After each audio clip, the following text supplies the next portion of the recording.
Welcome to this episode of the Aquarius Edge, a podcast for home aquarists just like you. Learn more about how to keep a thriving aquarium and discover ideas and tips to give your aquarium the edge. And now, over to our host, Arthur Preston. Today we're going to cover a topic that lays the foundation for any successful fish keeping journey. That is the essential equipment you need for your aquarium. Whether you're just setting up your first tank or have been an aquarist for some years already and perhaps are looking to upgrade, I'm going to break down what you really need, why you need it. So grab a pen and paper, grab your coffee, and let's dive into this particular topic. No gimmicks, just practical advice. So where do we start? Well, that's an easy question really, because you can't keep your fish without a fish tank. So let's start with the actual aquarium itself. So here's the deal with tanks. A larger tank, say about 6 liters or more, is actually easier to manage than a tiny one. So I would say start with a tank of no less than 60 liters in capacity. But why 60 liters? That seems like quite an arbitrary number. Well, perhaps it is, but the basic principle here is that the smaller your tank, the more difficult it is to maintain your water parameters. The more water you have, the slower the water parameters change. What you're looking for is stability, and that means fewer sudden shocks to your fish. So when choosing a tank, you need to consider both the size and the material. Glass tanks are what we commonly see in pet shops. They're generally scratch resistant, which is a blessing if you've got kids or curious pets. But there are also acrylic tanks that are lighter and offer clearer views, but they scratch more easily. Another thing you've got to make sure of is that whatever type of tank you end up buying, it needs to be sitting or standing on something that is sturdy and capable of bearing the weight of a full tank. Remember that 1 liter of water weighs approximately 1 kilogram. So a 100 kilogram tank will easily be 100 kilograms or more when filled with water, substrate, decorations, filter equipment, and so on. If space allows, go for a rectangular tank instead of these tall ones or very unusually shaped tanks. That is because the greater surface area available to your aquarium fish will mean better oxygen exchange, and that of course is a must for fish health. The next item on the list is the lid or the hood. And don't underestimate this piece of equipment. And that could be one of those plastic black hoods that you'll buy at the local fish shop. It could be a glass lid. It could be glass slides. In fact, I've seen lids made out of perspex or out of any kind of roof covering. People get very creative. Plastic, I've seen bubble wrap used. But the bottom line is that a lid or a hood prevents fish from leaping out. It reduces evaporation and keeps unwanted stuff like dust or curious cat paws out of your tank. Now, if you're using lights, it'll also protect the lights from splashes. So let's talk about lights for a second, especially if you have live plants. LED lights are a fantastic option. They're energy efficient, they're customizable, they won't heat up your water. It's good to look for options that have, or lights that have adjustable brightness or color spectrum settings. When you play with these little bits and you'll see your fish colors really pop. And if you're planning on keeping live plants, research their lighting needs. Some plants thrive under bright light for 8 to 10 hours a day, while there are others that do better with the more subdued illumination. Let's talk about filtration. And this isn't a piece of equipment you want to skimp on, because your filter is essentially the heart of your aquarium's ecosystem, maintains the water quality, and it breaks down waste. Filtration has 3 components: mechanical, chemical, and biological. Mechanical filtration traps solid particles like leftover food and fish waste. You can think of it as a sieve for your water. If you see lots of particles floating around, that's a sign your mechanical filtration might need a boost. Then there's chemical filtration, which is typically activated carbon. It removes impurities and toxins. If you notice discoloration in the water or lingering smells, this type of filtration can work wonders. Just keep in mind that it needs regular replacement. And then, of course, there's biological filtration. This is all about the beneficial bacteria that convert harmful ammonia into less toxic nitrites and then nitrates. This bacterial colony usually grows on media inside your filter, making it an irreplaceable part of your tank cycle. And there are various types of filters to choose from. Hang-on back filters are user-friendly and great for beginners. They're canister filters that offer great cleaning power for big tanks, and sponge filters are perfect for small tanks and breeding setups because they provide a gentle, regular flow. Whatever filter you choose, aim for a turnover rate that circulates your entire tank volume at least 3 to 5 times per hour. A 100-litre tank, for example, should have a filter rated for at least 300 to 500 litres per hour. Now, what about temperature? We know that the majority of our tropical fish are going to need some form of heating in their tank. And if you're keeping those fish maintaining a stable temperature is crucial. And most of the species we'll keep in a tropical tank will thrive in temperatures of between 23 to 27 degrees Celsius. Submersible heaters with built-in thermostats are definitely the way to go. They automatically maintain your chosen temperature, and you don't need to be fiddling all the time to make sure that your temperature remains constant.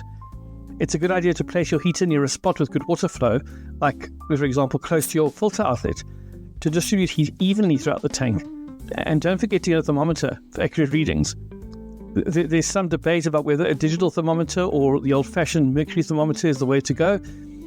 Many people feel that the digital ones aren't always as accurate. And if you really want a great, accurate indicator of your aquarium temperature, go for the old-fashioned mercury glass thermometer.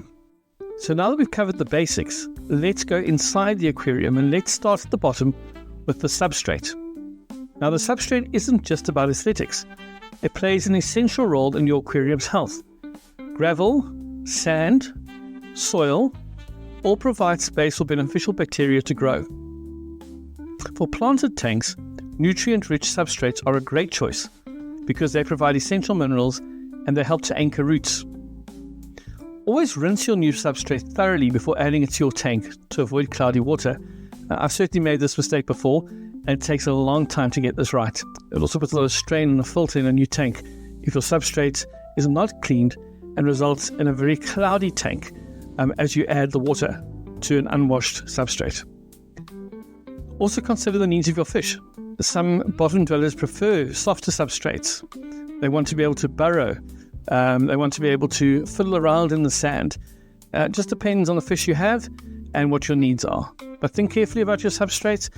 Make sure that it is useful, and for goodness sake, wash it and rinse it before you stick it into your tank.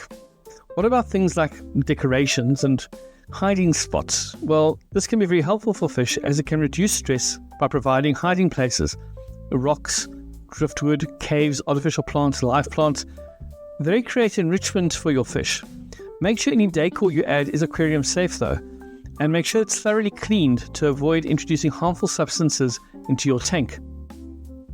A temptation that needs to be avoided, particularly by beginner aquarists, is to avoid overcrowding the tank with decorations, as this can limit swimming space. Aim for a balance that keeps your fish comfortable, but also allows for easy cleaning and for good water circulation. One of the things you've got to be aware of is that the more decor you have, the more difficult it will be to clean your tank and possibly to catch the fish when you need to. Now, what about the actual water? This is what our fish live in, and it's important that we have good quality water. Our local tap water will contain chlorine and other heavy metals and so forth that may be harmful to our fish. So it's a good idea to have a water conditioner that can neutralize the chemicals. I've said before on this podcast, and it's something that I do. I often will fill up buckets of water. I don't have an automatic water change system in my fish room right now, so I'm still using the good old change water bucket system. And I will often fill up the buckets of water and leave them for 2 or 3 days. Unfortunately, where I live is of a really decent quality, so there's not too much more I need to do with the water once the chlorine has evaporated, and I can then use it in my tanks. But if you are uncertain about the quality of your water, make sure that you are at least putting some kind of water neutralizer, water conditioner into your tap water before you put it into your tanks. You might want to invest in a reliable test kit to monitor water parameters such as ammonia, nitrites, nitrates, and the pH. Consistent water quality is key to the health of your fish, and so test regularly.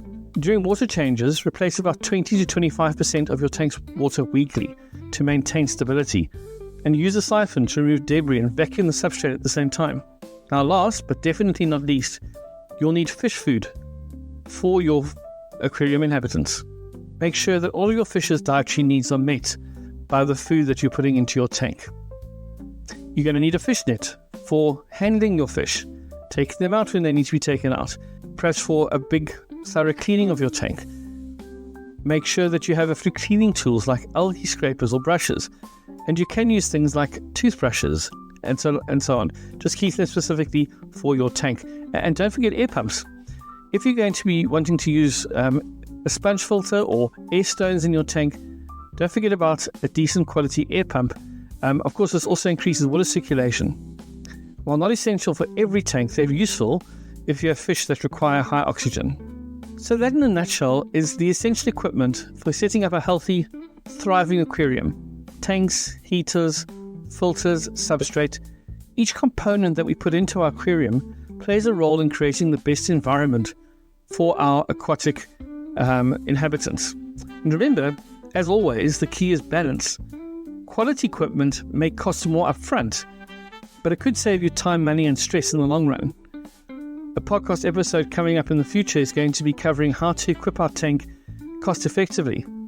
And there's always a balance between wanting to save what's in our wallet, because that is just a reality, at the same time making sure that we don't fall victim to that saying of penny wise, pound foolish.